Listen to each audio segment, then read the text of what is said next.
Before kings wore crowns, before men carved their names into stone, the world belonged to flame and wind. It was the age before memory, when the sky itself trembled with wings vast enough to eclipse the sun. Dragons were not beasts then. They were gods of motion, architects of the elements and keepers of the earth's first fire. The world was young, still dreaming, and the dragons were its dream made flesh. They did not roar. They sang as in thunder and in flame. Their breath shaped the continents, their flight stirred the tides, and their gaze could call forth storms. And when they slept, mountains rose where they rested. This was the dawn of dragons, the first age of wonder. The world was not yet calm. It was still being born, still dreaming of form and light. Rivers of molten rock coursed like veins through a sleeping giant, and mountains heaved from the earth's restless breath. The sky was heavy with smoke and the taste of metal. Oceans had not yet settled. They boiled and hissed, whispering to the stars that had only just begun to awaken, and from that seething cradle of chaos, something vast began to stir. It began as a tremor, a deep vibration that rolled beneath the surface, as though the planet itself was preparing to speak. Then came the light, not from above, but from within. It flared through the cracks of the earth like veins of fire, and from those glowing wounds emerged the first shapes of life. Not soft, not fragile, but mighty and ancient, carved from the same heat that had birthed the stars. These were the dragons. They rose from the molten rivers like living storms, each breath a forge, each heartbeat a pulse of creation. The air shimmered around them, bending beneath their presence, wings unfurled, vast, radiant, alive with veins of fire that burned brighter than dawn. Their scales glowed with the memory of magma, catching the light of the newborn sun in 1,000 colors no mortal eyes would ever see. And when they roared, the world trembled, for it was the sound of the earth's own voice finally finding form. The first dragon opened its eyes, and with that gaze, day was born. Light spilled across the endless smoke, piercing the darkness that had ruled since the beginning. Others followed, great serpents of flame and storm, rising one after another from the earth's molten heart. They filled the skies, weaving through clouds that hissed with lightning. Their wings stirred the air into hurricanes, their shadows rolling over oceans still boiling from the heat of their birth. They were not gods, for they had no temples, no worshippers, no need for praise. They were not beasts, for no instinct drove them but the pulse of the world itself. They existed as bridges between what was and what would be, the living embodiment of balance.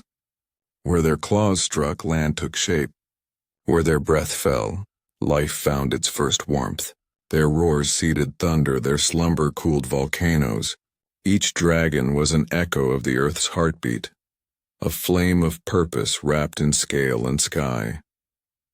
Time did not yet have meaning, but it moved, slowly, gently, like the drawing of a great breath. The dragons began to explore their realm, a world still soft, pliable, full of promise and danger. They carved through ash-filled clouds, dove into rivers of fire, and curled around mountains still glowing red with youth. When they touched the seas, steam erupted into storms that circled the globe for centuries. From their scales, shed like falling embers, came sparks that drifted upward, cooling, crystallizing, and becoming the first stars. Thus the night sky was not born of silence. It was born of dragons. One dragon, older than the rest, made its home at the heart of a great volcanic plain. Its body glowed from within like a furnace, its wings folded over the molten lakes as though protecting a nest. This dragon was called Vaynor by those who would one day remember it, though in its time it had no name. Fëanor's breath shaped the first winds, teaching the air how to move. Its eyes reflected both fire and darkness, understanding the fragile balance between them. In its wake, new land cooled, and from the cracks in the stone the first fragile moss began to grow. Another, Erindra, the sky flame, soared higher than any of her kin. Her wings cut through the mist and smoke, tracing luminous paths across the heavens. Her scales shimmered like liquid silver, and her roar carried far beyond the clouds, calling to the distant stars as if remembering them from before time began. She was the dreamer, the wanderer, the one who carried within her the curiosity of all creation. Wherever she flew, light followed, and the world below warmed. The dragons began to understand one another, not through words but through the pulse of the elements that bound them. When one exhaled flame, another answered with wind. When one stirred the sea, another calmed it with shadow. They did not rule with intention, yet their very presence governed balance. Fire learned restraint. Water learned movement. Air learned rhythm. Earth learned patience. And together, through instinct and harmony, the dragons became the first stewards of existence.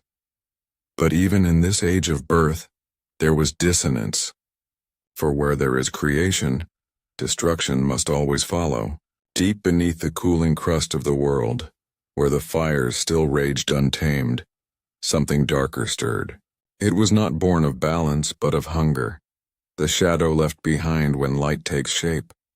It had no body, no wings, only a voice that whispered through cracks in the stone, urging the young world to burn again, to return to chaos. The dragons felt it in their bones, a pull toward the heat that had given them life.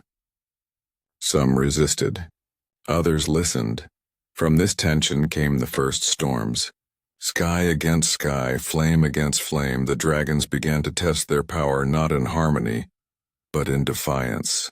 Vaynor sought to hold them together, but pride had already taken root. The largest among them, Kylth, the ash tyrant, turned his gaze to the horizon and saw not a world to protect, but one to command. His breath could split mountains, and his wings carried tempests that erased valleys. If we are born of the earth, he rumbled, then it is ours to rule. Erindra's voice answered from the clouds above, soft yet fierce. We are born to shape, not to rule. The fire was given, not claimed. To take is to unmake. But Kylth's hunger had no ear for wisdom. He saw the land as a forge and the sky as his dominion. His flame turned gold to ash, his shadow stretched for miles, and wherever he flew, the world trembled beneath his fury. The first war was not one of hatred, but of imbalance, the inevitable clash of creation's two halves. Fire burned against wind, storm against storm. The seas rose in rage. The mountains wept molten stone, and the stars above flickered as though mourning their children. Yet through that chaos something extraordinary occurred. The earth, feeling their struggle, began to harden, to settle, to grow stronger. Destruction, it seemed, was another form of creation. Vaynor, weary of endless conflict, descended into the heart of the earth to quiet its anger. He wrapped his colossal body around the molten core, cooling it with his eternal flame until the planet's heartbeat steadied. His sacrifice was silent, a sleep deeper than death, a vow to never awaken unless the world's balance was again threatened. In his slumber, his scales turned to crystal, his wings to stone. Mountains grew above him, continents formed around him, and his heartbeat became the rhythm of time itself. Erindra, broken-winged and grief-stricken, wept in the sky. Her tears fell as rain, and the first true rain, and with it the earth began to heal. Ash turned to soil, rivers carved their paths, and green crept over the scarred plains. The dragons who remained grew quieter, gentler. Their roars became songs, their fire turned to warmth.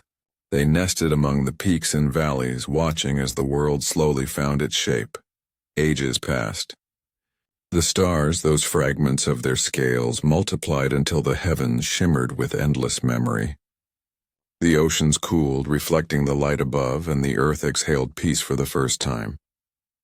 The dragons, their purpose fulfilled, began to fade into legend even before minds existed to remember them. Yet traces of their touch remained everywhere. In the warmth of the sun, in the roll of thunder, in the spark that leaps when stone strikes stone still, in the deepest fires of the world, something ancient turns in its sleep. The molten heart of Vaynor stirs and the shadows whisper his name. The balance holds but barely, for every age of calm gives birth to another of flame. The dragons wait in the silence between breaths, in the space between night and dawn, ready to rise again should the world forget the cost of its creation. And perhaps, even now they remember, and not with eyes or wings, but with dreams. For when lightning dances across the horizon, when the mountains groan in the night, when firelight flickers as though alive, it is said that a dragon remembers its first awakening. The world, after all, was not made only of stone and water and sky. It was forged in the breath of beings who were neither mortal nor divine, but something in between, eternal bridges between chaos and creation, and somewhere, deep within the fire that gave them life, the dawn still burns. The earth slept beneath its new skin of stone. The molten rivers dimmed to embers, and the air grew heavy with the scent of ash and rebirth. For the first time silence dared to exist, not the empty silence of void, but the soft breathing of a world beginning to understand itself. Yet within that calm, deep beneath layers of rock and memory, the heart of fire still beat. And in that heartbeat the dragons dreamed. They dreamed of the dawn, of the moment when the world first opened its eyes. They saw again the glow of creation, the trembling air, the rush of power that sang through their wings. They remembered the light that burst from their scales and took its place among the stars. But the dreams were not only of beauty, they were of sorrow too, of the storm that had divided them, of fire turned against fire, of the first death that gave birth to peace. Erindra drifted through the upper clouds, her wings tattered, her glow dimmed to the soft shimmer of dying embers. Her tears had long ago become rivers, her breath the whisper of the wind that moved across the world's surface. She no longer sought dominion or purpose. She simply was a being of eternal watchfulness. At times she would dive low, gliding over newborn forests, feeling the pulse of green beneath her shadow. She would listen to the quiet murmur of streams, the distant groan of shifting mountains, and smile with a tenderness no mortal eye would ever see. Once, she found herself above a great expanse of shimmering blue, the first true ocean, vast and endless. She had never seen water so pure, so alive. It mirrored the sky, and for a brief moment she thought she saw another dragon reflected there, soaring beside her. She turned, but there was only horizon and wind. Yet deep below the waves something stirred, slow, immense, and old. It was Azura, the sea flame, one of the few who had not taken sides in the ancient conflict. He had fallen into the depths during the first storms, his body cooling, his fire dimming until only faint light pulsed beneath the sea. In time he had adapted. His scales became smooth as glass. His flame transformed into bioluminescent light that danced along his body like drifting starlight. Where he moved, coral grew in his wake, and the first living things of the sea, strange, glimmering forms, followed him like children around a wandering parent. When Arindra's shadow touched the ocean's surface, Azura rose from the depths. The water boiled and shimmered with color, and for a heartbeat the sea and sky met. She looked down and saw him, a vast serpent of silver and blue coiling like a living river. He spoke not in words, but in a rumble that shook the air, a sound like distant thunder rolling across eternity. "Long have you wandered above, sky flame," his voice said within her mind. "Do you still dream of fire?" "I dream of balance," she answered, "of what we lost and what remains. The world still breathes, that is enough." "The world will change," said Azura. "It already has. Even we fade. One day perhaps only our shadows will remain, the warmth in the hearth, the light in the storm. Erindra folded her wings and hovered in the mist. Then let those shadows be kind. They shared a silence that stretched across ages. Beneath them, continents drifted. Above, stars multiplied. The world was becoming vast, not for dragons alone, but for whatever would come next. Ahura sank back into his realm, leaving trails of luminescent scales that settled upon the ocean floor like seeds. Erindra turned toward the rising sun and continued her slow watch across the horizon. Far below, deep within the earth's mantle, Vaynor slept. His body encircled the molten heart of the planet like a guardian coil. His dreams shaped the rhythm of the world, tides, seasons, the soft drift of clouds. In his slumber, he saw visions of what would come. Creatures small and curious walking upon the cooled earth. Forests that reached for the heavens, the laughter of wind passing through leaves. He saw beauty. But he also saw fire returning. War, hunger, destruction. Balance ever fragile, trembling on the edge of flame.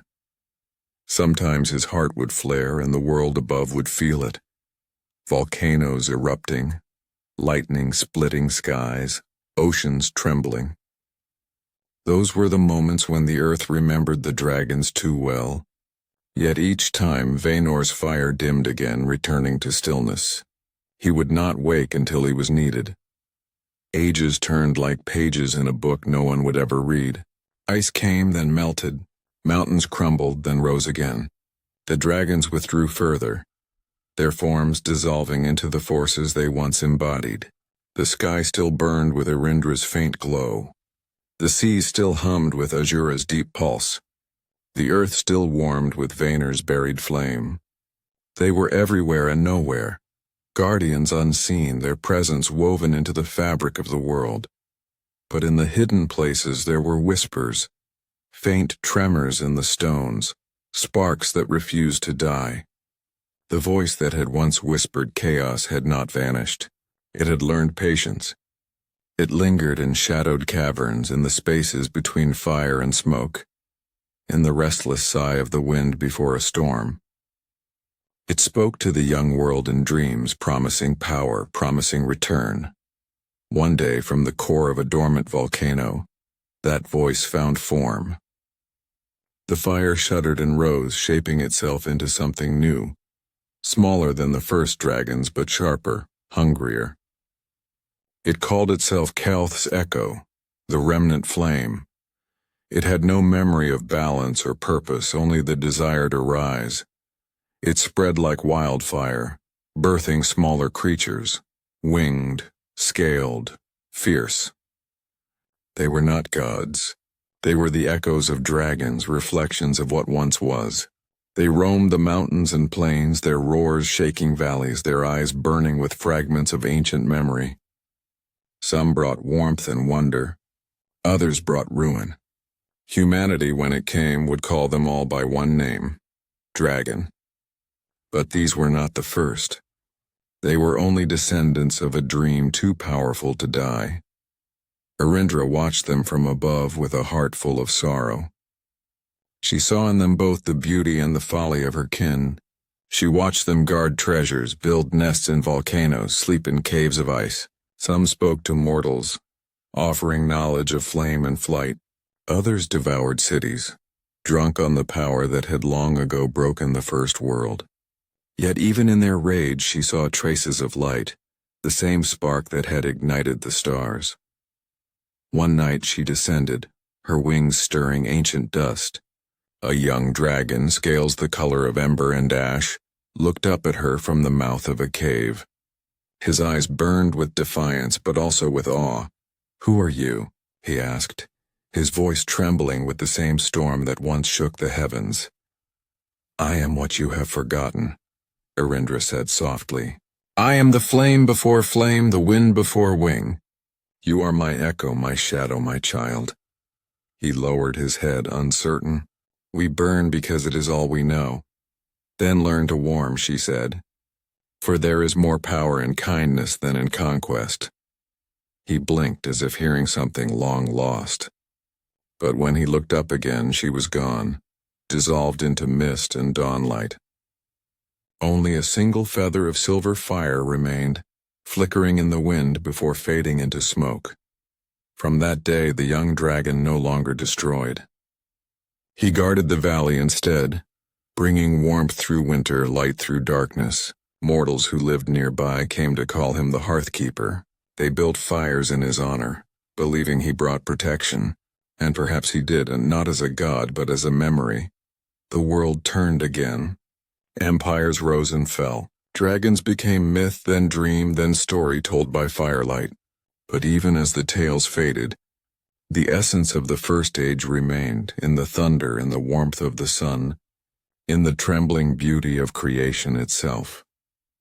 Some say that on the longest nights, when the wind howls like an ancient voice and the fire burns low, if one listens closely they can hear it, a deep, slow heartbeat beneath the ground.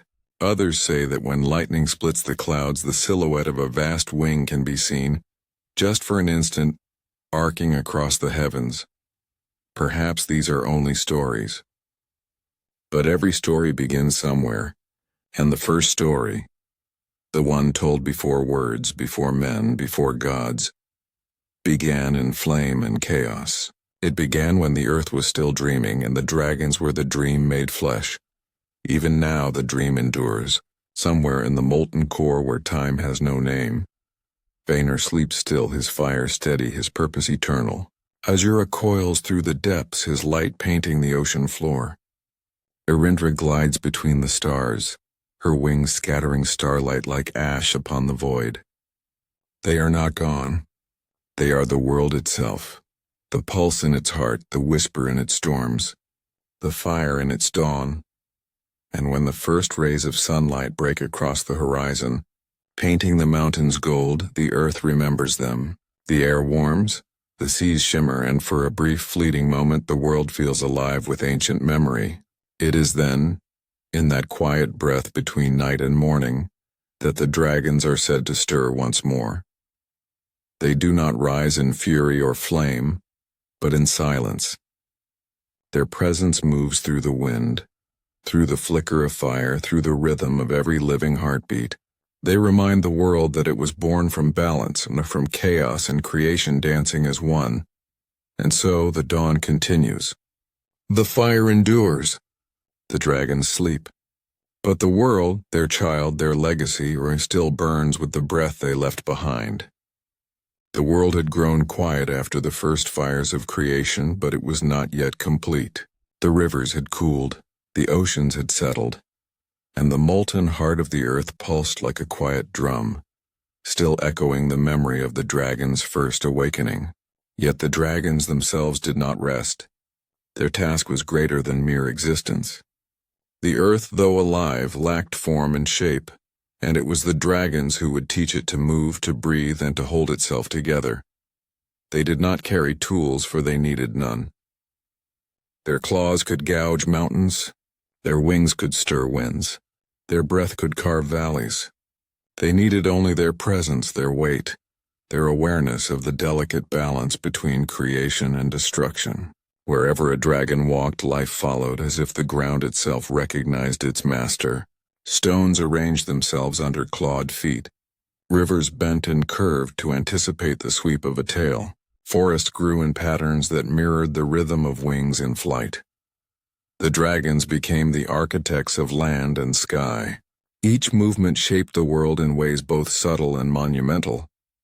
A dragon stretching its wings over a plain would stir the air so that grasses grew in waves, bending with the invisible currents.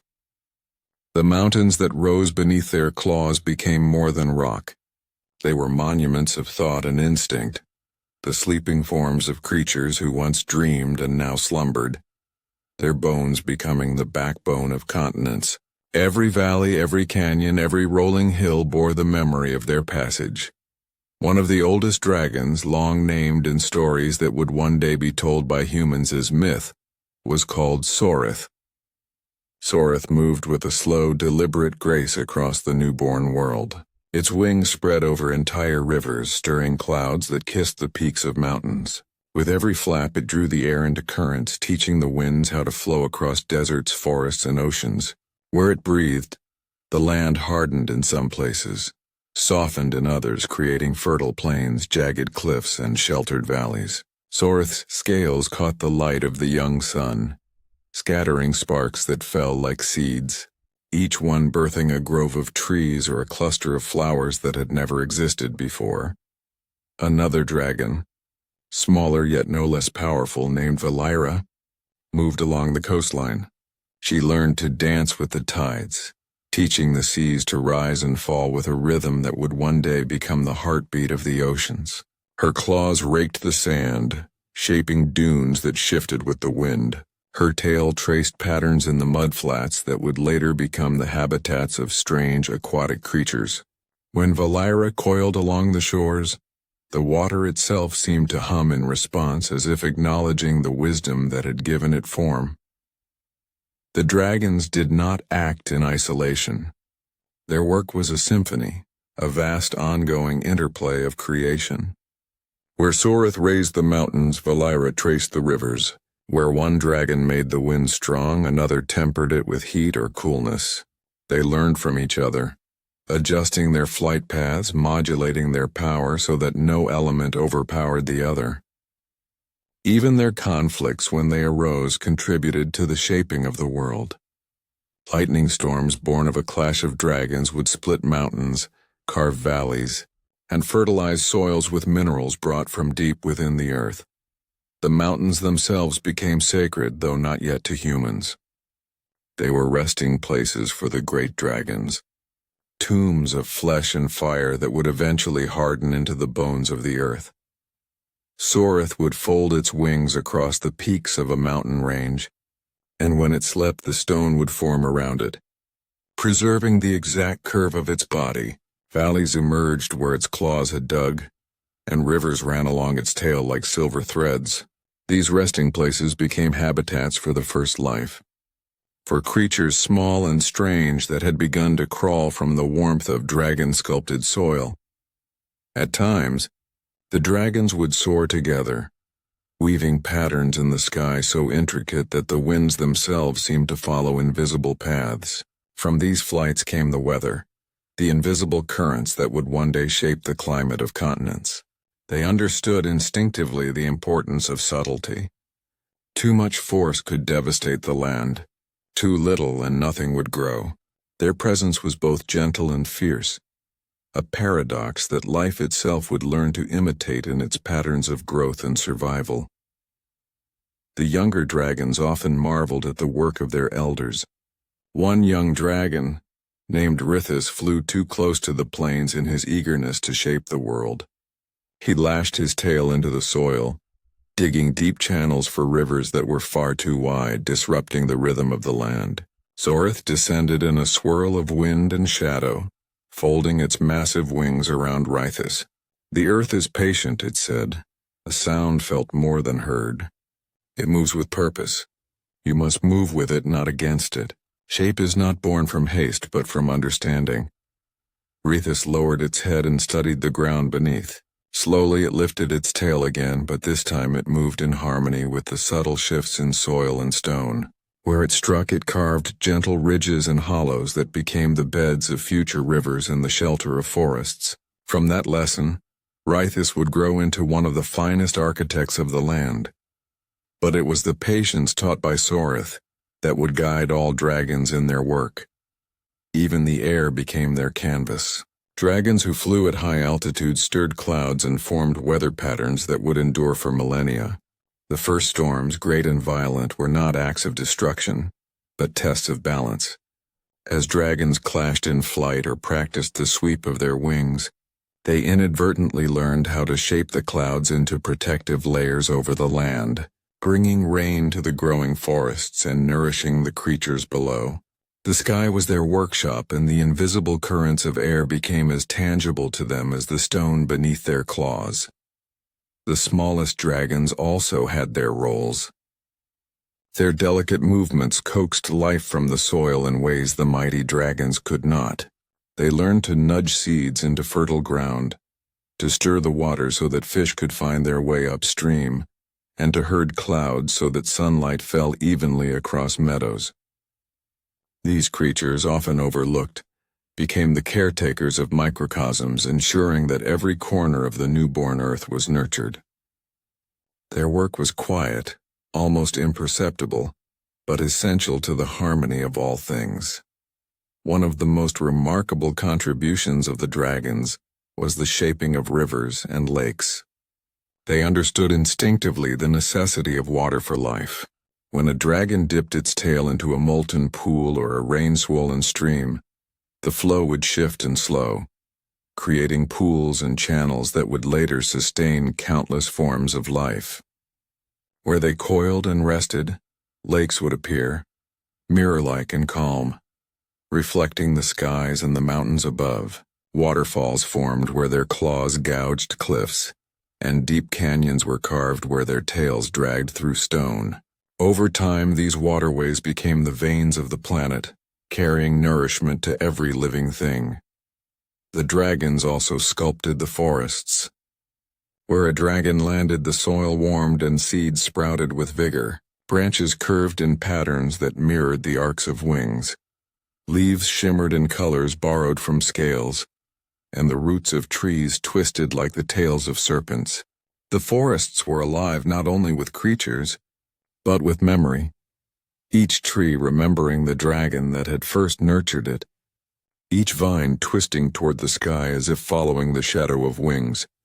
High above, the mountains themselves became more than simple stone. The dragon's resting places shaped the continents. Ridges formed where dragons slept, folding the land into patterns that would guide rivers and forests for eons. Peaks became monuments to their presence, valleys their legacies. Even when humans and other creatures arrived, long after dragons had faded from direct sight, the topography they inherited carried the silent imprint of these primordial architects. Dragons learned from each other as well. They shared the knowledge of air and stone, teaching the younger ones to respect the land as both tool and canvas. Flight paths were carefully calculated, the pressure of their claws and tails measured against the resilience of the earth beneath. Even their disagreements, when they occurred, served a purpose.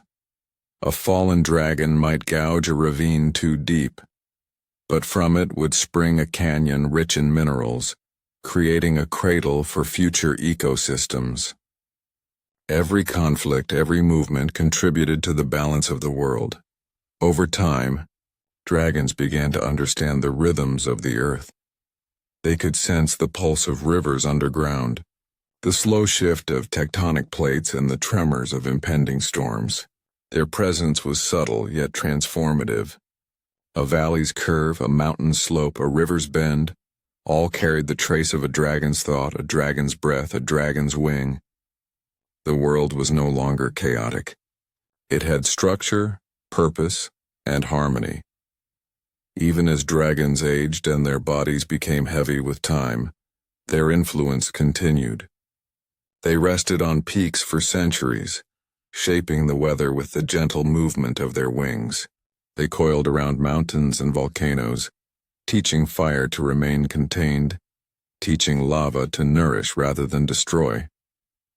From above, they observed the forests, the rivers, and the meadows, ensuring that all growth followed a rhythm that could sustain life for millennia to come. When younger dragons approached them, curious and eager, the elder dragons shared wisdom not in words but in presence. A tilt of a wing, a brush of a tail, a swirl in the air, each gesture conveyed lessons of patience, balance, and foresight. And the younger dragons learned, carrying the legacy forward, continuing the work of shaping the land and sky, ensuring that the world itself remained a testament to their care and power. The earth, in turn, responded. Winds learned to move in currents that carried seeds and clouds. Mountains remained stable under storms. Rivers flowed in harmony with valleys, and forests grew with an intricate balance of sunlight, shadow, and rain. Even long after the dragons would retreat from direct interaction, their influence endured. The earth itself had become a living monument to their labor, a landscape imbued with the memory of scales, claws, wings, and breath. And so, the architects of land and sky continued their silent work, unseen by all but the earth itself. Every horizon had been touched by a wing, every mountain shaped by claw, every valley carved in their passage. They moved with grace and purpose, shaping not only the physical world but the invisible forces that would govern it: wind, weather, tides, and time. Through their presence, the earth became alive in a way no mere mortal hand could have achieved. Even now, in the modern age, if one stands atop a high mountain, or listens to the wind sweeping across a valley, or watches a river bend around a cliff, it is possible to feel the echoes of the dragon's work. They were architects who left no blueprints, no signatures, yet every contour of the land carries the story of their care, their instinct, and their ancient wisdom. The world itself remembers them in stone, air, and water, the silent testimony of beings who shaped it not with tools, but with presence. The world had grown strong under the careful shaping of the dragons, yet balance was never complete, for where life seeks harmony, ambition also awakens. Not all dragons shared the same vision. Some wished only to nurture, to guide the earth with gentle wings and measured breath. Others hungered for dominion, for the taste of power, for the knowledge that they alone could shape the world according to their will. And so the sky itself became a battlefield, a canvas painted in fire, shadow, and storm. It began quietly, almost imperceptibly, a flash of lightning across a distant cloud, a subtle shift in wind patterns. The dragons who desired order sensed the change and sought to intervene, but the ambitious ones would not relent. Their scales shimmered with intent, eyes burning with a hunger that could not be sated. Where one dragon exhaled a controlled plume of fire to warm a valley, another hurled a torrent of flame meant to scorch and claim. The first clash was small, almost private, wings brushing, tails flicking, breaths colliding. Yet even that small act carried consequences. A mountain split, a river turned red with boiling water, and the sky roared with the sound of battle's birth. Soon the clouds themselves became weapons. Dragons of fury and ambition learned to summon the forces of air, bending lightning to their will. Bolts streaked across the heavens like arrows of pure energy, each strike carving jagged scars into mountains and valleys.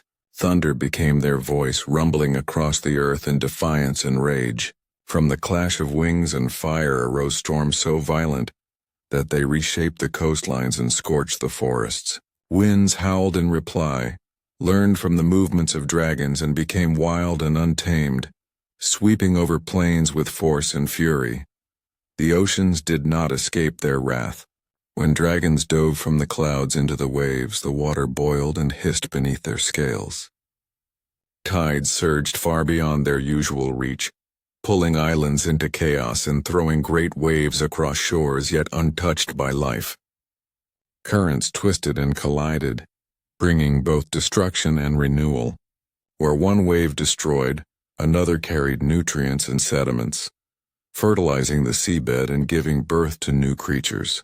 From the chaos of fire and water, life found a foothold, fragile and delicate but enduring. It was 1,000 years before the dragons realized that their war was not only about dominion.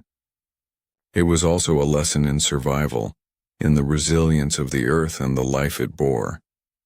The dragons who sought balance moved not only to resist their more ambitious kin, but also to protect the newborn creatures that had begun to crawl upon the land and swim in the seas.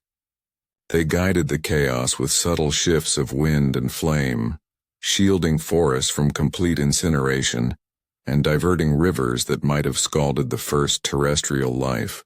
Their battle became a dance, violent yet strangely harmonious, destruction mingling with creation, fury intertwining with care. Among the most powerful of the ambitious dragons was Kylth, the ash tyrant, whose name would echo through the memory of the earth, long after the dragons themselves had faded. Kylth's scales were dark as molten rock, and his breath could split mountains. He moved like a storm incarnate, his wings whipping winds into hurricanes, his tail gouging deep ravines into the land. Wherever he flew, fire rained from the sky, and the smell of scorched stone and salt filled the air. Yet even Kael'th was not alone. A cohort of younger, eager dragons rallied to him, learning the art of dominance, feeding the flames of ambition that would shape the planet for centuries to come. Opposing him was Vaynor, the Earth Coil, whose body wrapped around the molten core of the planet, and whose presence tempered the fire of both ambition and chaos. Vaynor had seen the consequences of unchecked power, had felt the tremors of destruction, and understood the delicate balance required to allow life to endure. When Kael'th unleashed his fury, Vaynor moved with precision, nudging mountains, redirecting rivers, and summoning storms of his own to counteract the devastation. Their battles were titanic, fought across clouds, oceans, and volcanoes, yet beneath each clash lay an unspoken understanding. The Earth must survive. The war left its mark everywhere.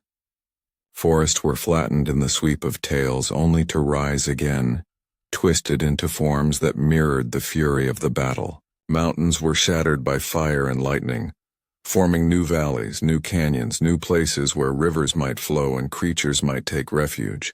Volcanic eruptions became frequent, spurred by the tremors of dragons' movements, and the skies burned with flame and smoke, staining the air with ash that drifted for miles. Yet amidst this devastation, seeds carried by the wind or buried in molten soil found fertile ground, germinating and beginning new life. Not all dragons fought openly. Some struck from hidden perches, unleashing precise strikes of flame or wind upon their enemies. Others moved across the skies like shadows, guiding currents of air that would lift the ambitious dragons into traps or steer them away from vulnerable ecosystems. Even small dragons, who could barely rival the giants in strength, played roles in this conflict. They darted through clouds, nudged rivers into safer courses, and whispered guidance to fledglings, teaching them that power without care could destroy the very world they sought to command. At times, the battles took on an almost ritualistic quality. Lightning and fire became more than weapons. They became symbols of intent. Each dragon's breath carried the weight of purpose. A blast of flame could scorch a mountainside, but its arc, its reach, and its timing revealed the strategy and intellect behind it. When multiple dragons unleashed storms simultaneously, the sky became a tapestry of energy and light, a display so vast that it reshaped the weather patterns for entire regions. Even now, remnants of these patterns exist in the form of jet streams and prevailing winds that dictate the climate long after the dragons faded. Life continued to emerge despite the chaos. Forests grew anew after each incendiary strike, resilient sprouts pushing through scorched soil. Creatures learned to hide, to endure, to adapt. The first animals emerged in shapes molded by the war itself. Quick, nimble, capable of surviving the unpredictable wrath of dragons above. Some of these early forms of life would evolve over millennia into forests of diverse creatures, carrying within them the memory of fire, storm, and wind. The war, though violent and unrestrained, became a crucible for creation. From the fury of dragons came resilience, fragility, and adaptability, the foundations of all life yet to come. Dragons themselves were changed by the prolonged conflict. Some learned humility, realizing that unchecked ambition led only to ruin. Others were consumed by their desire to dominate, their bodies growing heavier with accumulated fire and power. Their movements became more calculated, their wings more precise as the earth itself began to resist their recklessness. It became clear that the world would endure only if the dragons adapted, if ambition was tempered by understanding, if power was exercised with reverence for the forces they themselves had helped shape. In time, the war reached its most devastating peak. Caeltha unleashed a storm of such magnitude that the oceans boiled, sending tidal waves that reshaped continents. Lightning split entire mountain ranges and the forests were reduced to ash. Vaynor, seeing the brink of annihilation, wrapped the earth in a protective coil of fire and stone, drawing upon his connection to the planet's core to stabilize the land. The sky, once filled with chaotic bursts of flame and electricity, settled into a tense standoff, with each dragon circling, watching, measuring, preparing for the next strike. Even the skies themselves bore witness to the war. Clouds became battlegrounds, sculpted into shapes that mirrored the dragon's movements. Lightning forked in arcs that seemed to trace the paths of wings. Thunder rolled across the world like drums of ancient war. Rain fell unevenly, sometimes torrents of life-giving water, sometimes sheets of scalding steam. The weather patterns of the world today still echo the battles fought in that age, a lasting testament to the titanic struggle above the earth. Amidst the fury, moments of beauty appeared. A dragon's breath of fire might strike a cloud just so, igniting colors that had never been seen, oranges, pinks, and golds mingling with deep purples of storm. Rainbows appeared where sunlight pierced the smoke and ash, and in these moments dragons who sought balance would pause, marveling at the unintended artistry born of chaos. They learned that even destruction could create, and that every act of fury contained the seeds of new life. Over centuries, the battles began to taper. Dragons grew weary, realizing that endless war could annihilate the very world they sought to control. Ambition persisted in some, but the majority recognized the necessity of restraint. They withdrew from constant conflict, learning to coexist in uneasy truce, to channel their energies into shaping the earth rather than consuming it. Their conflicts left scars, yet those scars became the foundation for new landscapes, ecosystems, and weather patterns that would endure long after the dragon's physical presence faded. Caeltha, the ash tyrant, retreated to a dormant volcano, curling his massive body around the molten heart. His fury dimmed, though never vanished entirely, and his presence continued to shape the surrounding land. Rivers carved new paths around his coils, and forests grew in his shadow, nourished by the minerals released from volcanic rock.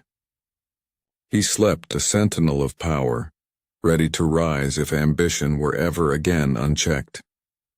Vaynor, now older and wiser, continued to watch from the planet's core, guiding the earth with a subtle pulse of heat and vibration.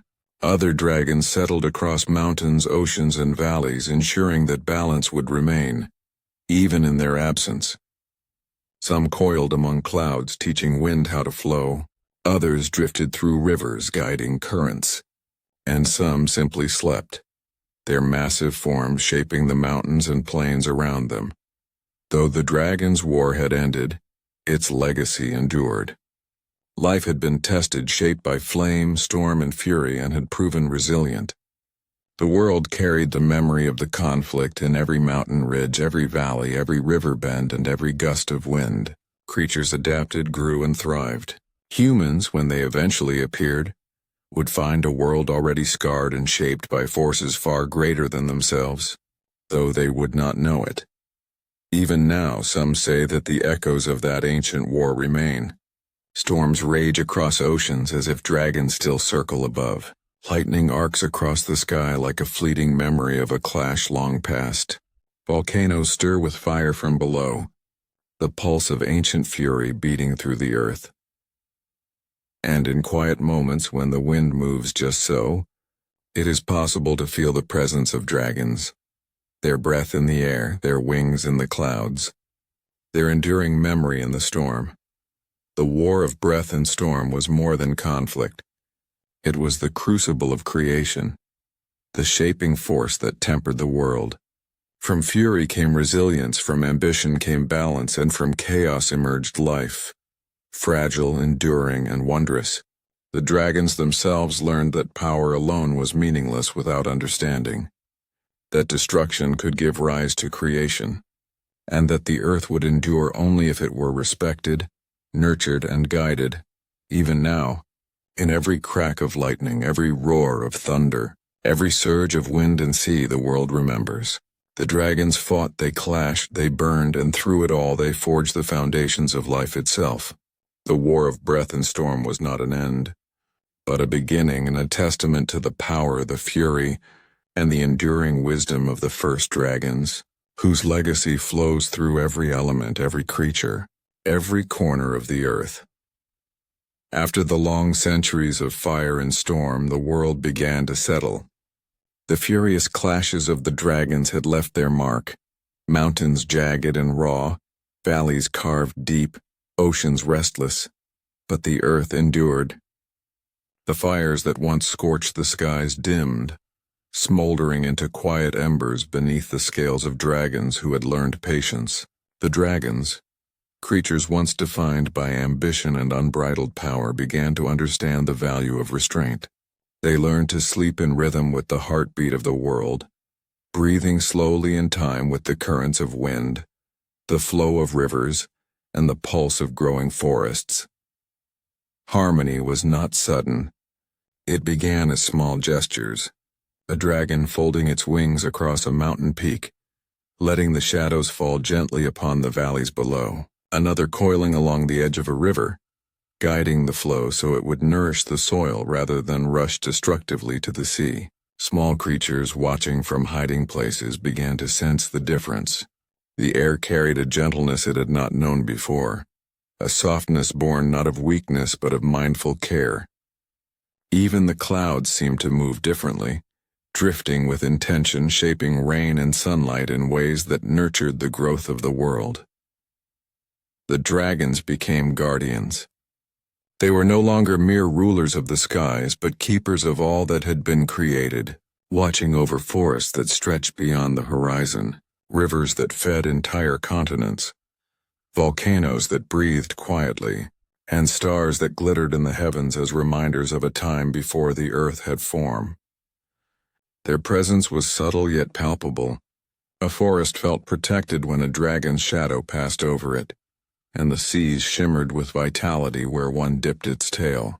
Volcanoes, once unpredictable and violent, learned the rhythm of restraint, their eruptions gentle and measured, guided by the slow, deep breathing of a sleeping dragon coiled beneath the surface. Dragons taught the world to move with balance. It was not instruction in words, for they spoke in neither language nor sound. They taught through example, through touch and motion. A dragon curling its body around a sapling, pressing gently against the roots, showed the earth how to nurture growth.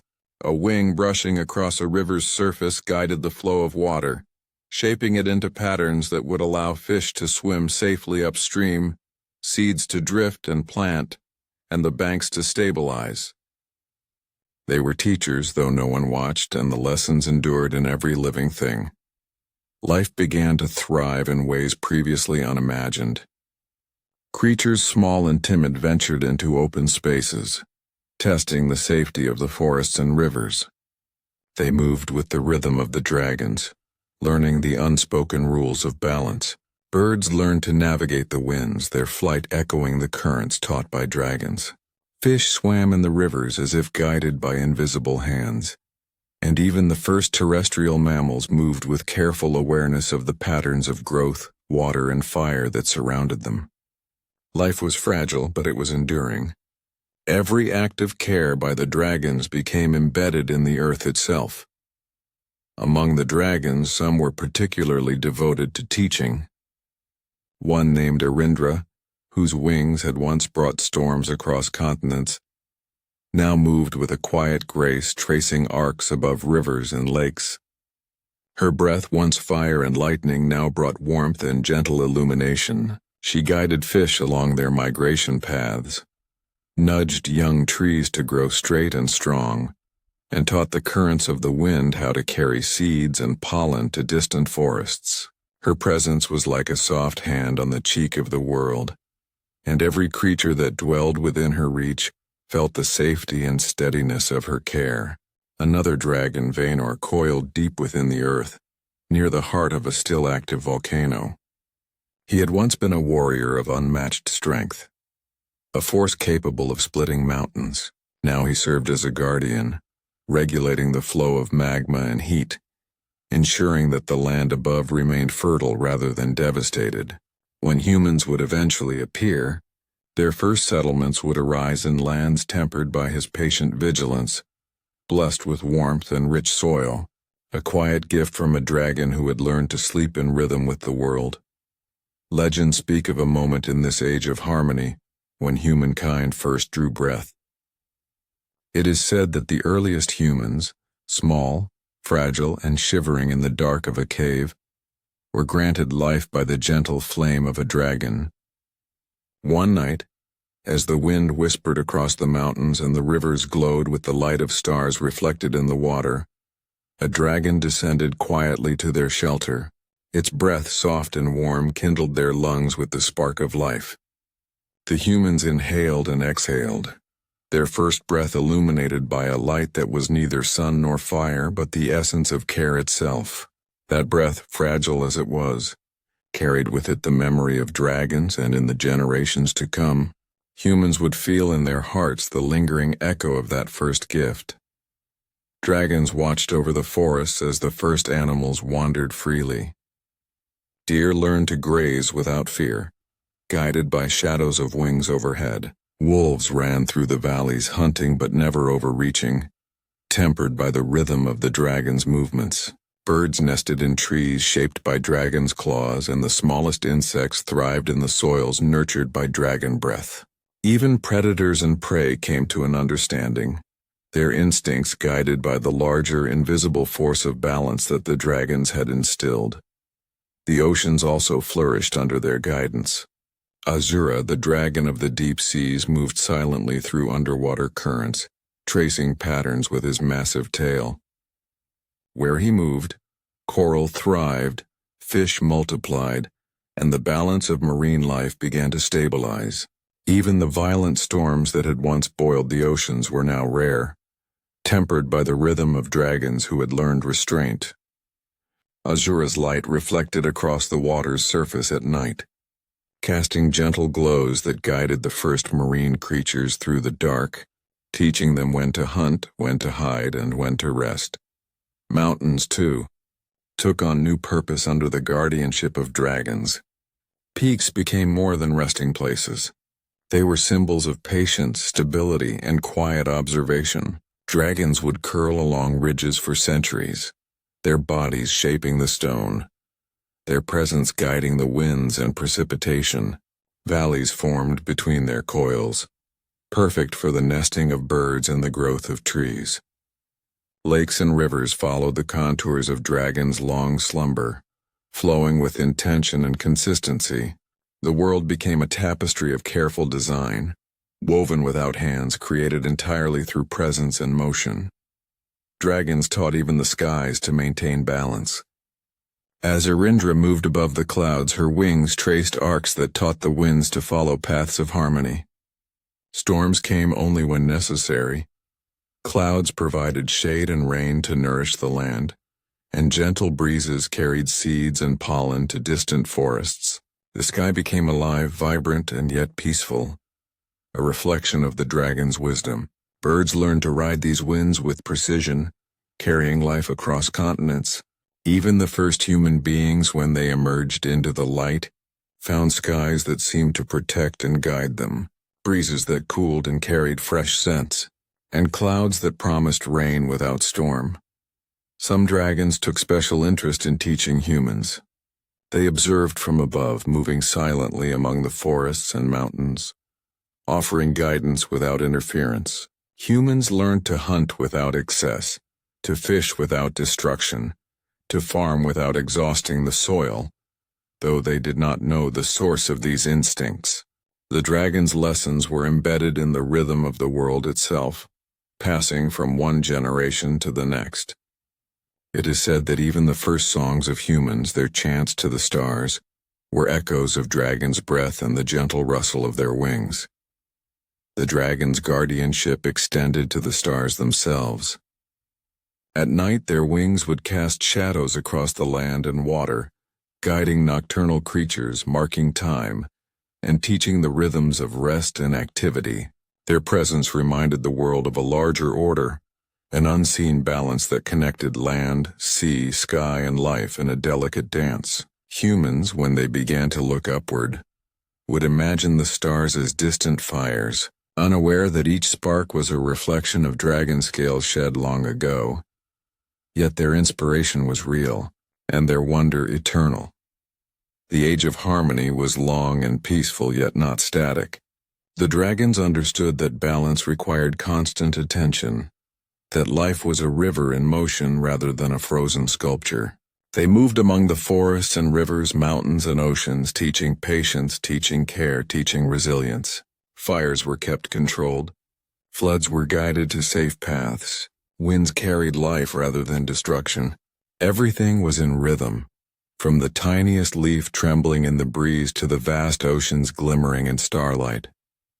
Sometimes, humans would glimpse them, a shadow across a mountain, a glimmer of light in a distant forest, a ripple across a river.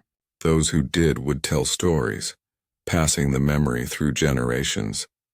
They spoke of beings who moved with the earth itself, whose breath could warm or cool, whose wings guided the wind. Legends say that these glimpses inspired the first songs, the first myths, and the first reverence for the forces that shaped the world.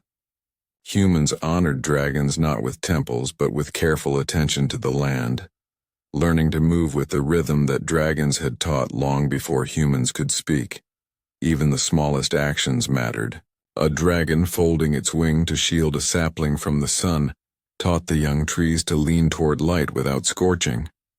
A gentle nudge of the tail in a stream guided fish into safe channels. The subtle pressure of a claw on the soil encouraged roots to grow deep and strong. Dragons shaped not only life but instinct itself, embedding patterns of care and balance into the very rhythm of growth. Over time, these lessons endured in the creatures of the world, birds, mammals, fish, and humans alike, forming the foundation for harmony that would last millennia. As centuries passed, the dragons became more subtle in their movements. They no longer needed to intervene constantly. Their presence alone ensured stability. The forests thrived. Rivers flowed in measured arcs.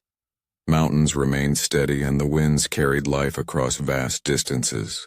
The world became a living testament to the dragon's patience and wisdom, a harmonious symphony of motion and care. Yet even in this quiet age, there were moments of wonder. A dragon might unfurl its wings above a glistening lake, scattering sunlight across the water in 1,000 dancing reflections. A gentle breath could warm a valley just enough to awaken early blooms, and night skies would glow softly as the stars reflected dragon scales in light. Every movement, every flicker of shadow, every gentle roar became part of the world's rhythm, and life, in turn, learned to move with it. The gift of life to humankind remained one of the most profound acts of the dragon's guardianship.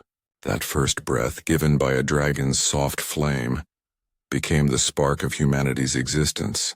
From it flowed curiosity, wonder, and an instinct for balance. Humans grew in harmony with the world, guided by instincts taught long ago through the careful observation and presence of dragons. The first fire, the first tools, the first songs, all were shadows of dragons' teachings, echoes of an age when guardianship, not power, defined the mighty winged beings that ruled the skies.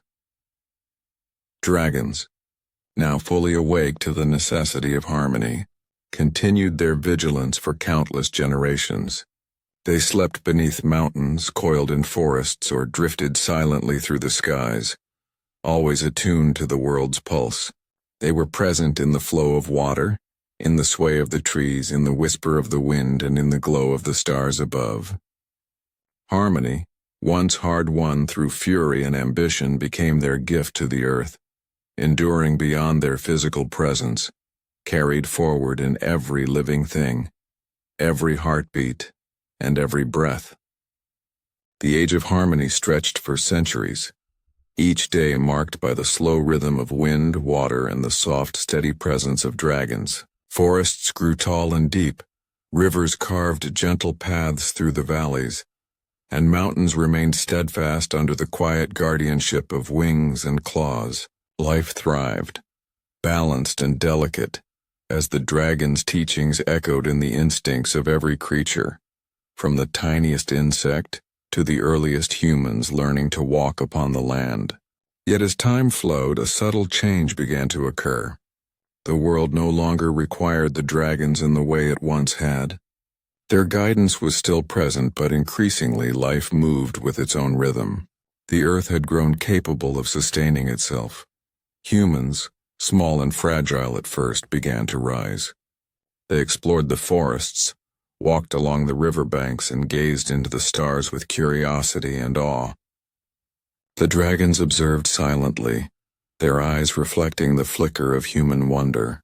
They did not intervene unless balance was threatened, teaching not through direct action, but by presence and a shadow across a mountain, a shimmer of light on a river, a whisper of wind that guided a lost traveler back to safety. Humanity began to build, to learn, to question, and as their numbers grew, the dragons sensed that their era of open influence was drawing to a close.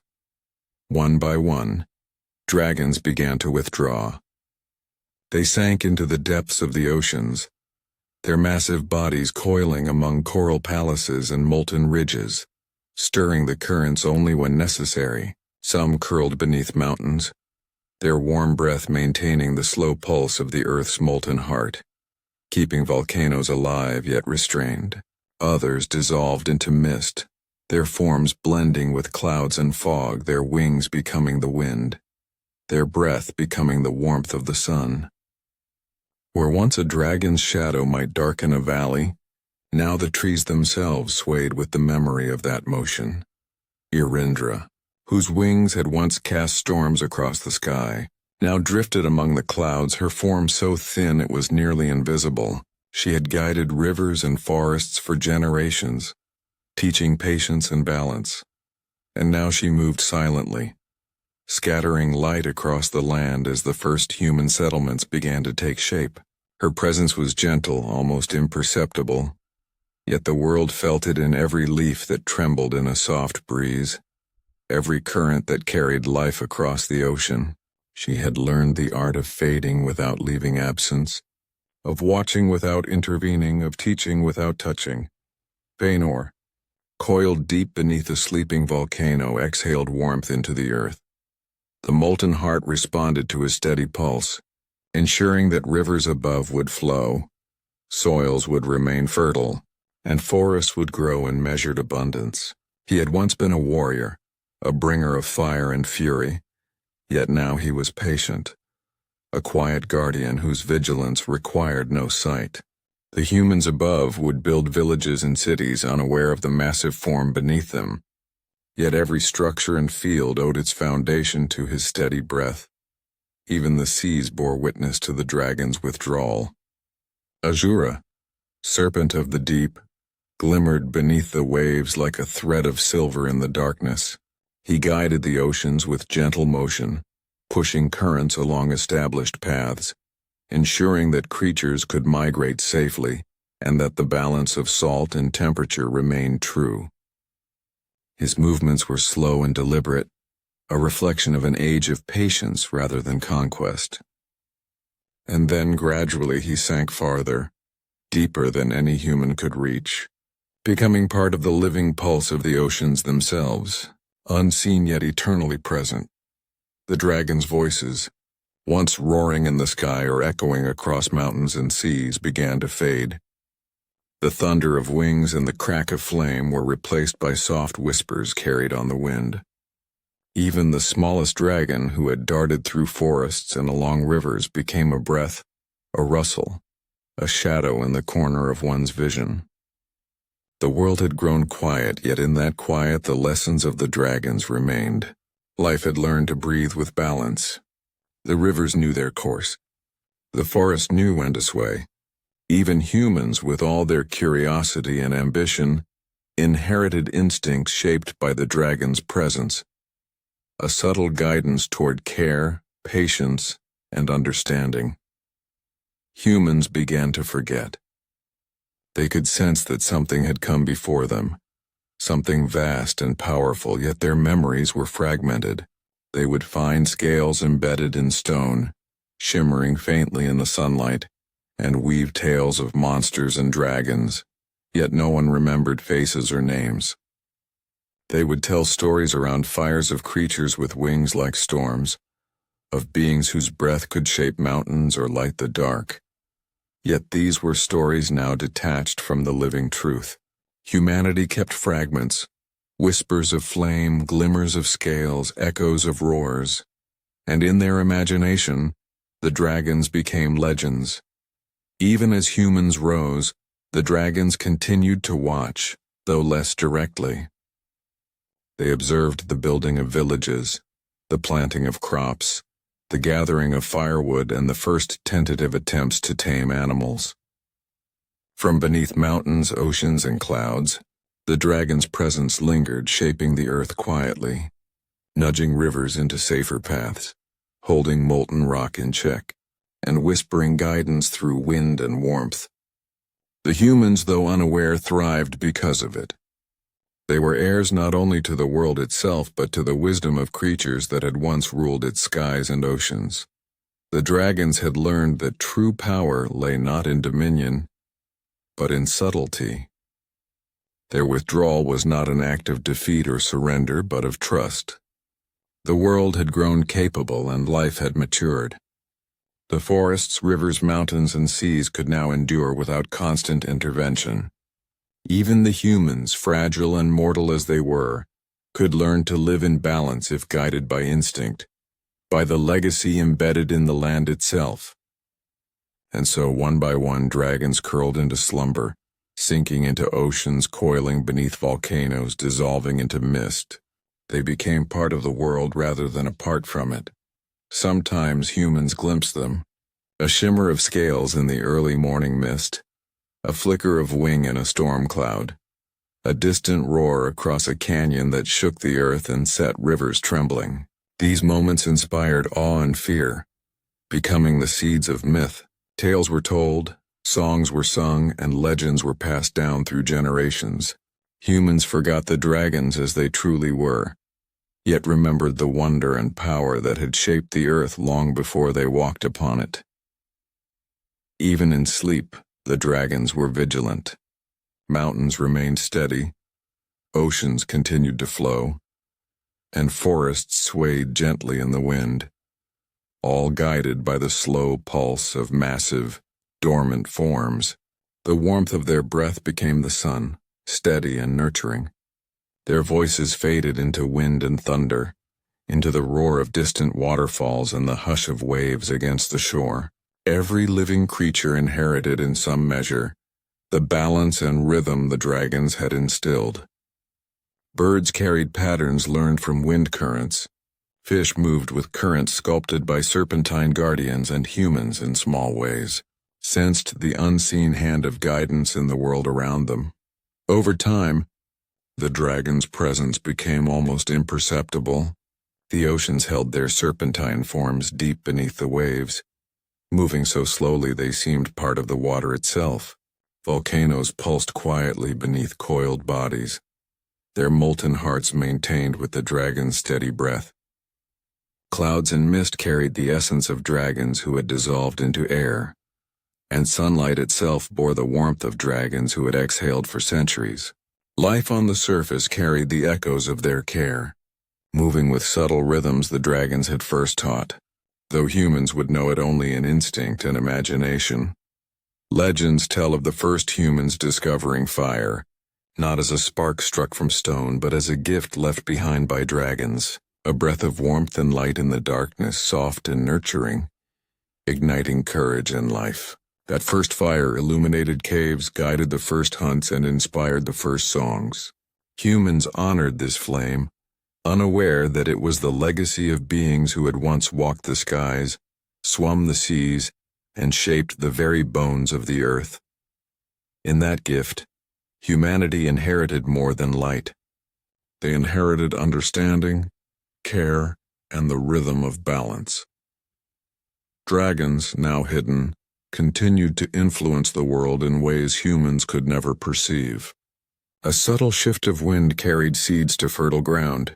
A gentle swell of the tide guided fish into safe harbors. A distant rumble beneath mountains reminded humanity of the Earth's pulse, though they did not yet comprehend its source. The world had become self-sustaining, yet the dragon's quiet vigilance ensured that balance endured. Their slumber was not absence, but transformation, the embodiment of presence through patience, the ultimate guardianship. Even as civilizations rose, dragons remained unseen. Mountains held their curves and ridges. Rivers followed their ancient courses, and forests grew in harmony, all shaped by the subtle influence of creatures who had once been gods of flame, storm, and wind. Humans told stories of dragons as beasts and monsters, heroes and villains, yet every tale preserved a trace of truth. Their myths became reminders of the wonder and awe that existed before humanity. And in the quiet of night, under stars that reflected long-vanished scales, humans could feel, if only faintly, the lingering heartbeat of dragons beneath the earth and skies. Time passed in cycles, and the dragon's influence became inseparable from the earth itself. Life moved with an innate sense of balance. Rivers carved paths naturally, forests grew resiliently, and the wind carried whispers of dragons in every gust. The warmth of the sun, the rhythm of tides, the flow of rivers, all were traces of dragons' breath and presence. Though hidden, their legacy endured in every corner of the world, teaching patience, care, and respect for life. And so, the great slumber continued. Dragons curled in oceans and mountains, dissolved into clouds and mist, yet the world thrived. Humanity flourished, forests expanded, oceans teemed with life, and mountains held steady. Dragons no longer ruled visibly, but they remained guardians in the quiet, their presence woven into the very fabric of earth. Even in sleep they taught, guided, and nurtured, ensuring that life would endure long after their faces had faded from memory. The world remembered them in fragments, in stories, in whispers, in glimpses of scales shining faintly in sunlight, and in the instinctual rhythms of life itself. Dragons had withdrawn, but they had not vanished. They had become the earth, the wind, the warmth, and the light. And when humans gazed upon the sky or listened to the call of the oceans, they could sense in some deep and instinctive way the guardians who slept still, watching over the world they had created and nurtured, eternal and unseen. Even though the dragons had withdrawn, hidden beneath oceans, coiled beneath mountains, and dissolved into mist, their presence did not vanish from the earth. It lingered, woven into the very fabric of life, a quiet pulse that moved with the rhythm of wind and water, fire and stone.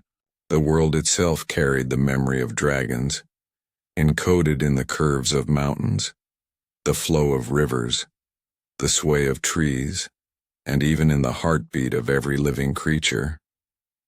Humanity, small and fragile as it was, inherited this memory, though few could recognize it. They felt it in moments of awe, in the instinctive understanding of danger or beauty, in the flashes of inspiration that seemed to come from nowhere. It begins with the simplest of gestures. A storm rises on the horizon and lightning dances across the sky. To the untrained eye, it is mere electricity, a display of nature's power. Yet to those who listen with their hearts, it is the stirring of a dragon in its deep, endless sleep. Somewhere in the heavens, a scale shifts, a wing flexes, a breath moves through the clouds. Thunder rolls not only as a force of nature, but as the echo of a massive heart, beating in quiet vigilance over the world below. Storms are not just weather. They are whispers of beings whose existence predates mountains, rivers, and humans themselves. Fire, too, carries their presence. In a hearth or a candle flame, in the flicker of lightning striking the earth, the breath of dragons can be felt. It is warmth, light, and life, a reminder that creation and destruction are entwined. Flames do not merely consume. They illuminate, they nurture, they transform. In the early days, dragons exhaled fire across the newborn earth to forge valleys, to warm waters, and to awaken the first creatures. Today, even a tiny flame carries that same energy, a miniature echo of a vast sleeping power. When humans tend fire, they unknowingly channel this ancient rhythm, guided by instincts left behind by beings of immense wisdom and might. Even in the stillness of night, dragons are present. The wind carries their whispers, soft and subtle, a gentle breeze brushing across a field, a sudden gust rolling through a canyon, the rustle of leaves in a forest. All bear the imprint of dragons in slumber. These are not random motions of air, but the soft, deliberate movements of creatures whose wings once shaped currents, and whose breath taught balance to rivers, seas, and skies. Those who pause and listen, the dreamers, the children, the poets, feel these whispers as an echo in their hearts, a memory older than any civilization, older than the first human song. Dreams are the most intimate home of dragons now. When humans close their eyes and drift into sleep, the dragon's presence stirs in the subconscious.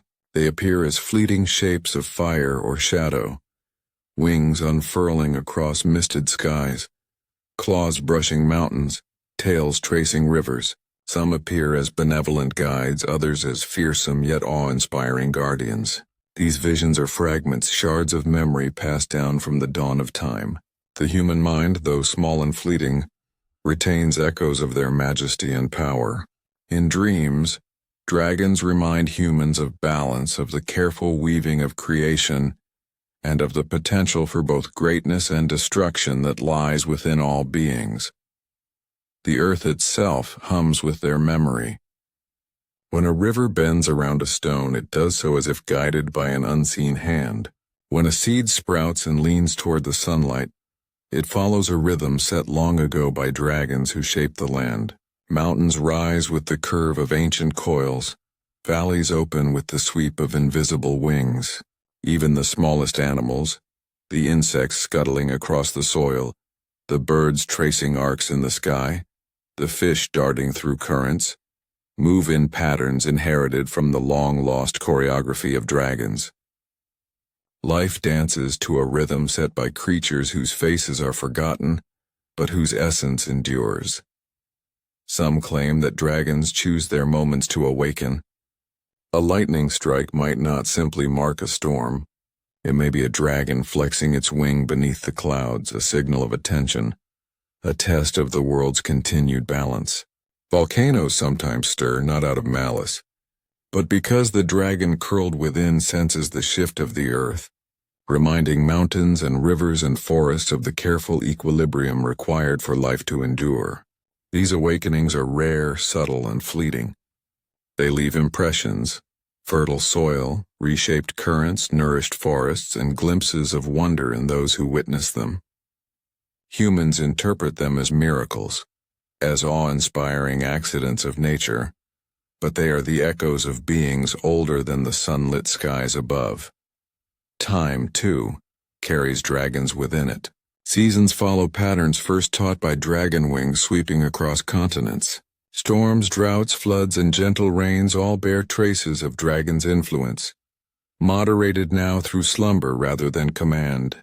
Humans may mark the passing of time with calendars, clocks, or festivals, but the heartbeat of the world still moves in rhythm with the dragon's pulse. The stars above, scattered across the night sky, reflect scales that once shimmered in sunlight, constellations mapping their forms for those who can perceive the hidden story. The cosmos itself is alive with the memory of dragons, a tapestry woven across eons. Even human creativity carries fragments of dragons. Every song that echoes through a valley, Every tale whispered beside a fire, every symbol of power and balance in art, architecture, or ritual, contains a faint resonance of their presence.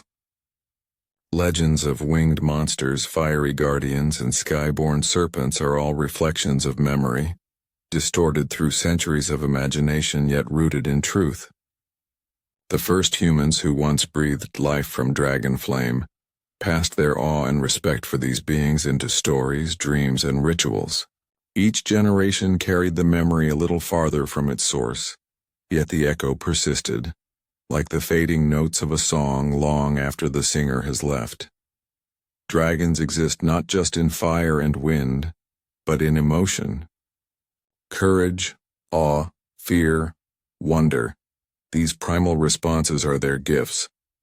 When a human confronts a storm, feels the sudden surge of lightning, or witnesses a volcano's eruption, the reaction is an echo of recognition, a primal memory of beings whose power dwarfed everything else.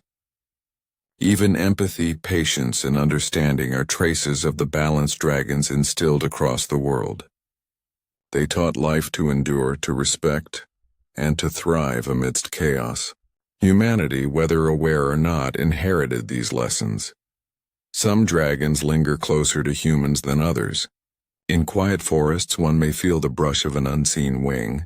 On mountaintops, a deep rumble might signal the shifting of a sleeping guardian. In deserts, the sudden storm is a reminder that even the driest lands carry memory. Travelers who pause, children who gaze at flickering flames, dreamers who watch lightning dance all encounter these presences. The dragons are not active rulers but attentive observers, still shaping the world through subtle acts, still guarding the fragile balance they once fought to create. Dragons are also present in the cycles of life and death. Every forest fire, every flood, every new bloom carries fragments of their essence. Life persists because they learned when to intervene and when to let events unfold. Death is not an absence but a transition, shaped by dragons' ancient understanding of balance. Creatures fall, nutrients return to soil, forests regrow, rivers carve new channels, and the earth itself breathes in harmony with their legacy. Humans, though mortal, inherit instincts that guide them to survival, to care for one another, and to coexist with the world's rhythms. Even the quietest moments carry dragons. Dawn breaking over a valley, a flicker of sunlight through leaves, the shimmer of frost on a field, the ripple of waves along a beach. All are whispers of dragon's sleep. Each is a subtle reminder of the majesty that shaped the morning, that ruled the first hours of the world, that guided life through its earliest trials. The echo is in everything, the rhythm of a heartbeat, the stir of a child's breath in sleep, the quiet awe felt in the presence of beauty. Dragons teach patience through their slumber. Their withdrawal is not abandonment but a lesson in trust. The earth moves on, humans grow, forests and rivers and oceans persist, all sustained by the lingering wisdom of ancient guardians. Their eyes, though closed, see the subtle balance of life. Their breath, though softened, warms the soil, stirs the currents, and lights the night. Humanity may forget their faces, may remember only fragments, may call them monsters or gods, yet the essence remains, shaping dreams, guiding instincts, and inspiring wonder. When storms rage, lightning dances, or volcanoes sigh, the dragons stir. They flex beneath the mountains, glide beneath the waves, ripple through the clouds. Their presence is subtle but undeniable, felt in instinct, emotion, and memory. Dreams carry them across generations, whispering guidance, echoing courage, and reminding all life that the dawn was once ruled by beings of fire, storm, and wings. These echoes persist because dragons themselves are timeless. Their forms may be hidden, but their influence is eternal. Even in the quiet of night, dragons are present. They drift through dreams, brushing against human consciousness like a soft wind. They remind humanity of wonder, of awe, of the vastness of the world and the responsibility to honor it. Every flicker of fire, every roll of thunder, every wave upon a distant shore is a message. We were here. We shaped this world. We endure even if unseen. Their echoes carry not fear, but reverence, a call to recognize beauty, to respect balance, and to live in harmony with the earth that they nurtured. In art, in song, in memory, dragons are immortal. Even as humanity forgets their faces, even as civilizations rise and fall, even as myths fade into obscurity, the essence of dragons persists. Life itself is their song, sung in rhythms of wind, water, fire, and stone. Every heartbeat, every breath, every instinct carries a whisper of wings and claws, of fire and storm, of patience, care, and enduring wisdom. The dawn still holds their imprint. The morning still carries their warmth. The world remembers. At the dawn of all things, dragons ruled the morning. Their breath ignited life. Their wings shaped the skies, their claws sculpted mountains, and their wisdom guided the first creatures. Though they sleep now, withdrawn from mortal sight, their legacy burns still, quiet as the sunrise, subtle as the wind, enduring in the memory of the earth and in the echo of our dreams. To dream is to remember, to glimpse the wings unfolding across the horizon, to feel the warmth of a dragon's breath, to know, however faintly, that greatness once walked the world and still watches, patiently, eternally, and so the dragons endure, not in sight but in essence, not in presence but in memory, not in form but in rhythm. Every flicker of fire, every storm, every heartbeat, every dream carries them forward.